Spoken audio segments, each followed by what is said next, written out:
What's up, y'all? It's Middleman TV in the building, and today we got to talk about Canelo Alvarez fighting Jamie Munguia May 4th, and how Canelo might just be the biggest duck in the history of boxing, man.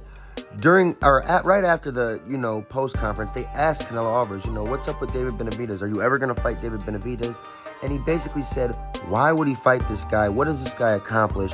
And then he said, if he will ever fight this guy, it would take $150 to $200 million for him to ever fight David Benavidez, man. This is utterly ridiculous. Canelo Alvarez is absolutely, officially the biggest duck in boxing history.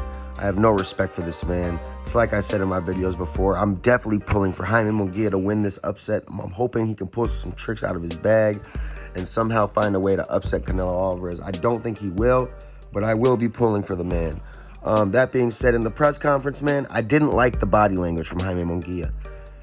From the very beginning of the press conference, Jamie Munguia, first of all, I didn't know Jamie Munguia didn't speak any English. Canelo Alvarez speaks a lot better English than Jamie Munguia. I never knew that. I actually thought Jamie Munguia spoke a little English.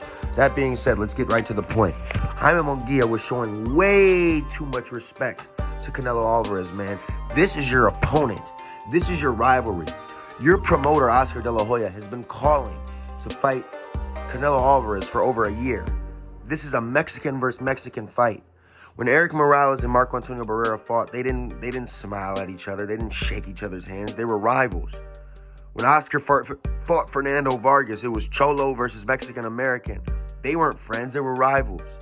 I don't understand why Jamie Munguia is over here giving Canelo a hug and shaking his hand with two hands and, admiring him. Like, this is not time for that, Jamie Munguia.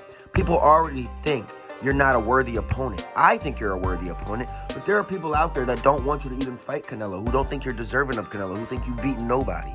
So why are you being all friendly with Canelo Alvarez, the guy who wants to take your head off May 4th, and the guy who's accomplished way more than you? Come on, Jamie Munguia. Do you want to be the man, or do you want to be the man that's fighting the man? Like, you gotta figure that out quick, Jamie Munguia. That being said, man, I'm gonna stick with my prediction, because after seeing that press conference, I'm pretty much confirmed with my prediction. I think Canelo Alvarez is going to start off slow like he usually does, and Munguia is actually going to win some of the early rounds. But I think in the late rounds, once Canelo figures him out and starts to break him down, eventually in the late rounds, like 9 or 10, he will stop Jamie Munguia, man. I didn't like what I saw in the body language from him, and I'm convinced that Jamie Munguia is there for a payday, to respect Canelo, and more importantly, not to beat Canelo. And that's why I got Canelo winning this fight by stoppage.